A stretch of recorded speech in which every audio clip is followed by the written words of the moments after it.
Heyo everyone, it's Freeloader from Team AQZ and welcome to my YouTube video. Today we're going to be taking a look at some Ordis cards coming in hot from Whispers from the Maze, and I'll be rating these cards for the constructed competitive metagame. For those of you who don't know me, I play lots of Altered Online and in online tournaments, and get a good number of results in them. When I'm not playing in them, I'm often commentating them over on Twitch with my fellow casters, so come hang out. Now let's take a quick peek at the rating system.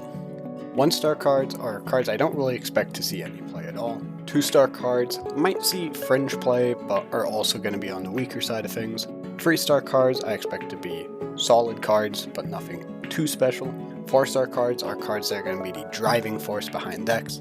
Finally, 5-star cards are just going to be seeing play in every deck in the faction, or just going to be such an overwhelming power for a certain deck that it deserves such a high rating. And now, without any further dawdling, let's finally get into the cards. First up is Ordis Crier. This is a cool new cheap card for the Ordis faction. This support ability of gaining boosts while in reserve is really easy to proc, so it's almost always going to be active. I think the main issue that the Ordis Crier has is that Ordis already has access to incredibly strong 1-cost cards. At rare especially, Ordis Crier is just, even in its best case, outclassed by Ordis Trooper, in terms of efficiency at least. So if Ordis Crier sees play, I do expect it to be in the common version, which is getting a 3-star rating, and the rare is getting a 2-star rating. Staff Clerk has a cool new effect that seems potentially playable for all Ordis heroes actually. At common, I think it's a solid option that most of the time will be a 2-cost 2/2/2, and in War and Golrang slightly more. Since it is slightly reliant on your opponent's setup, I don't see it doing all that much more very often. At rare, the only upgrade is where the token can go, and that seems pretty weak to me. So Staff Clerk at common is getting a 3-star rating, and at rare it's getting 1 star. Next is the Ordis Accountant.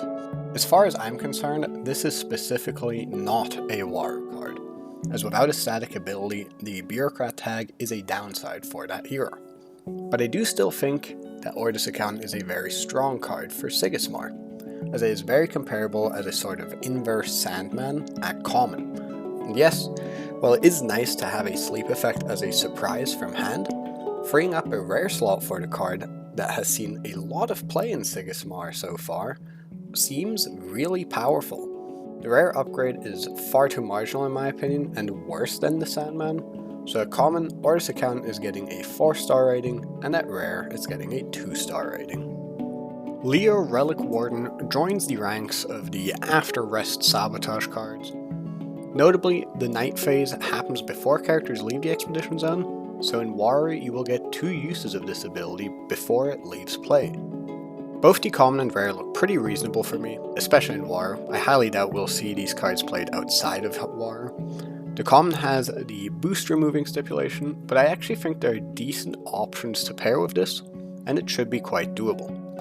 Leo should function as additional copies of Monolith Legate, and sometimes be even better, so it's getting a 3-star rating at common and a 2-star rating at rare. Aegis Templar is a super flexible option, mostly interesting for Golrang, but also Yzmir decks. It synergizes with lots of other in-faction cards, while also having the ability to set up powerful turns given the opportunity. The rare specifically can be a 2-cost 4/4/4 in Golrang, or a 5-cost 6/6/5 that leaves behind a 4/4/4 in stats for the next turn, and I expect these flexible options to be incredibly powerful indeed. At common, Aegis Templar is getting a 3-star rating, and at rare it's getting a 4-star rating.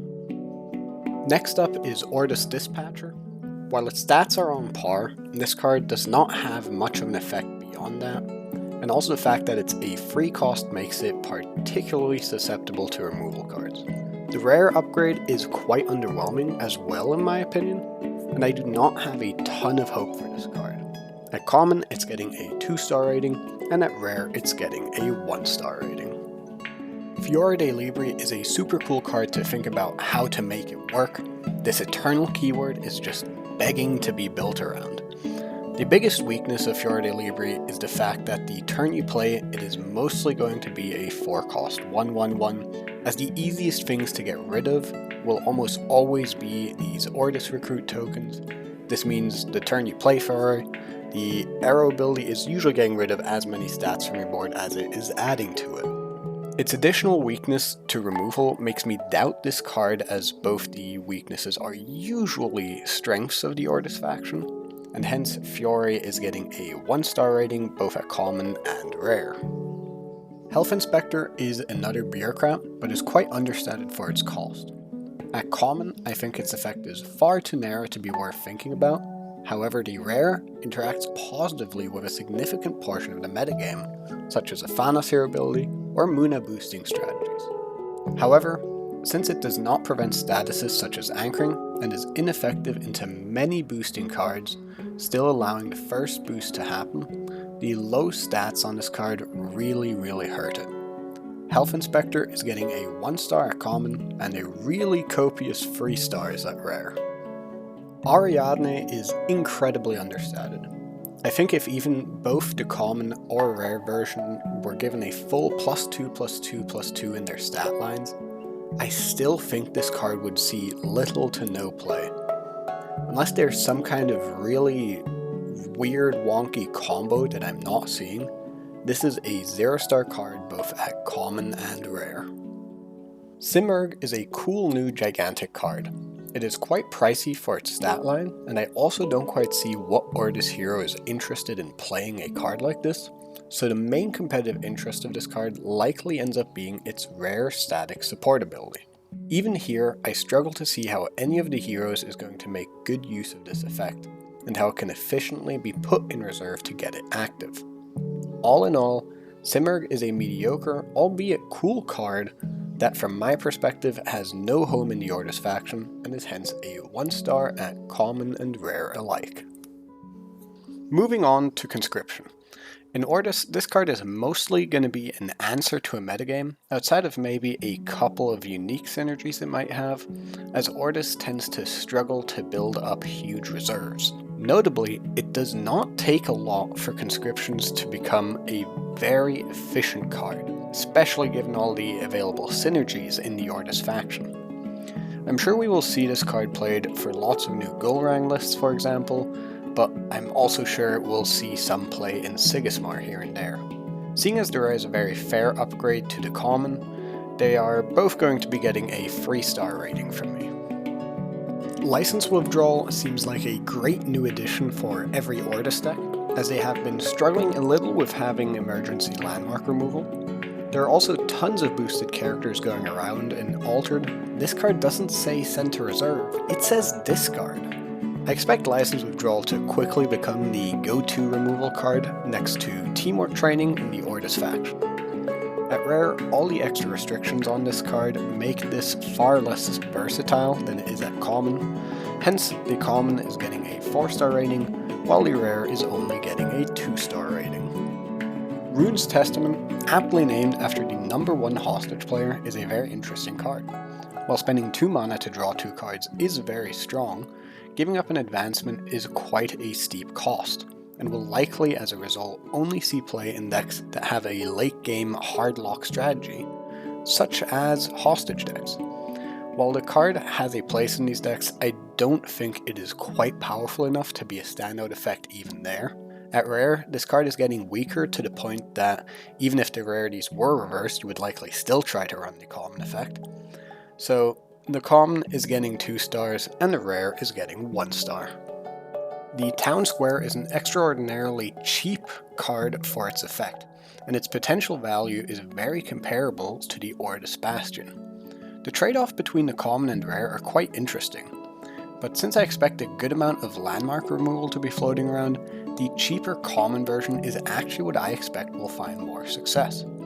In Altered thus far, most turns there are one of 2 things happening.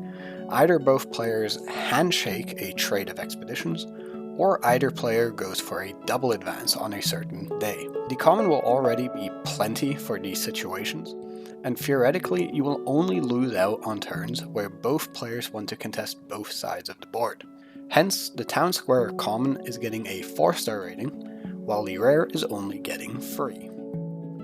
Mesektet in the Ordis faction is essentially a Gulrang only card, but it is a very strong card for that hero. Playing from behind is not much of an issue for Gulrang, and the payoff is immense.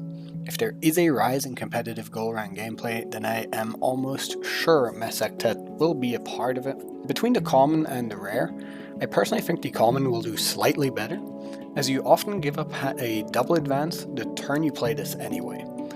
But maybe, especially if you want to stack multiple of these landmarks, the rare arrow ability will help you to do so without bleeding too many additional expeditions.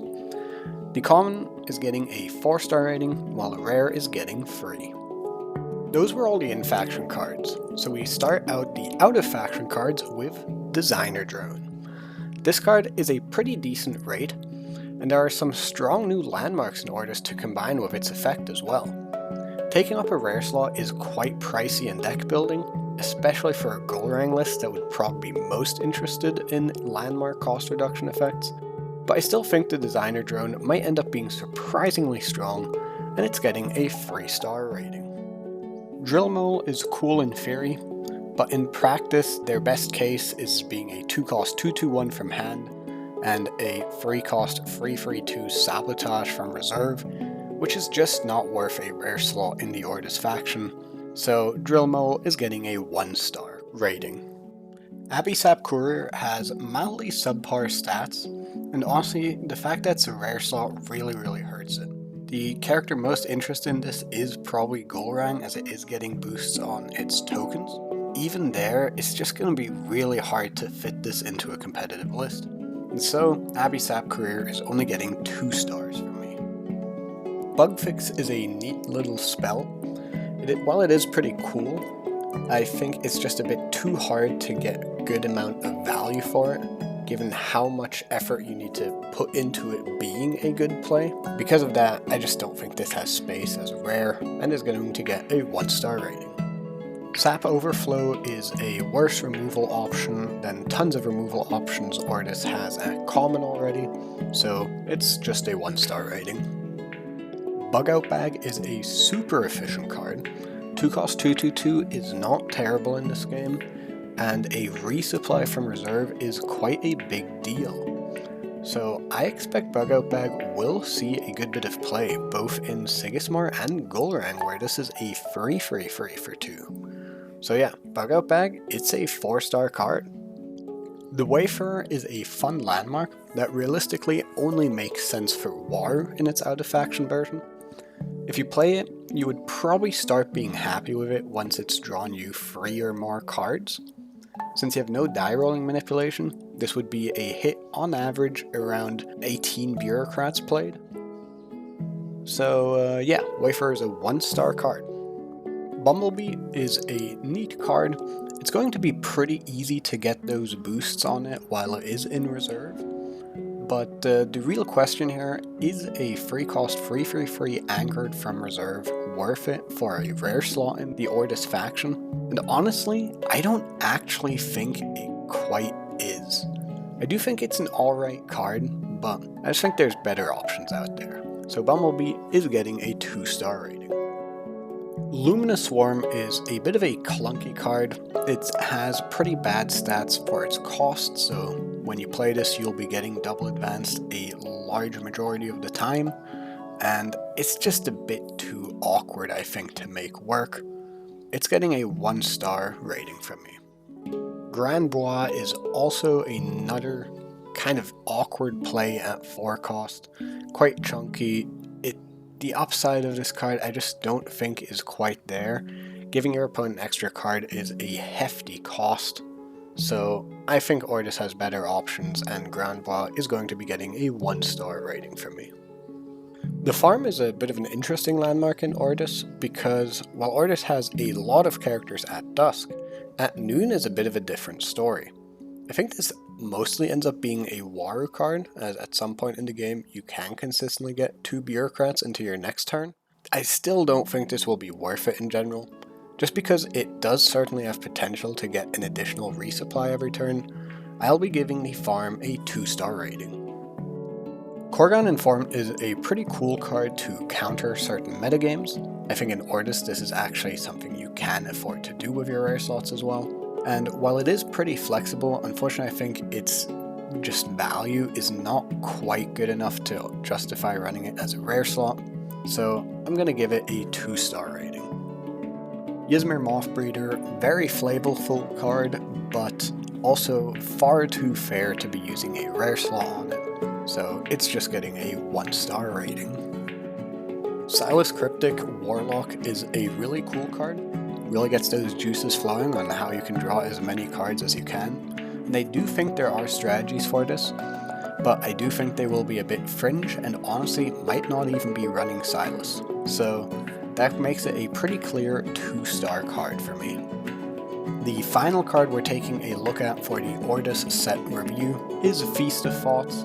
Now, this card's funny. I originally thought you could pick any options you wanted any number of times, but this isn't the case. You can pick each option max 1 time. Because of this, it's going to be extremely narrow. At the same time, there is a lot of upside to playing this from reserve, and it's pretty easy to get those boosts onto Feast of Thoughts. So, I do still think it's not going to be worth it in general, but I will give it a 2-star rating. And with that, we have looked at all the new Ordis cards.